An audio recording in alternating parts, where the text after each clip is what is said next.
రేపు ఈ ఖమ్మం సంగతి ఏందో తేల్చుదామనేటువంటి ఉద్దేశంతో రేపు ఖమ్మం పోతా ఉన్నాం.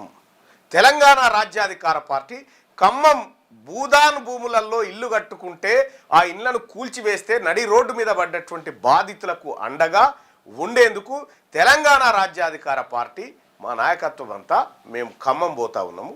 రేపు 9-10 గంటలకు ఇక్కడి నుంచి బయలుదేరుతాం, ఖమ్మం పోతాం.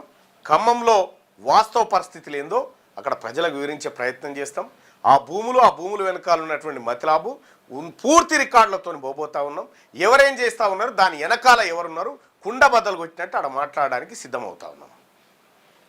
ఖమ్మం పోవాల్సిందే.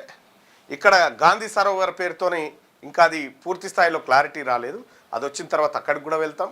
తెలంగాణ రాష్ట్రంలో ఈ రాష్ట్ర ప్రభుత్వం చేస్తున్న అరాచక పరిపాలన ఎక్కడెక్కడ ఎలా సాగుతుందో ఇది ప్రజాక్షేత్రంలో చర్చ జరిగే విధంగా తెలంగాణ రాజ్యాధికార పార్టీ పోరాటం చేస్తుంది, బాధితులకు అండగా నిలబడుతుంది. వాళ్ళందరి తరఫున కొట్లాడడానికి మేము సిద్ధమవుతా ఉన్నాం.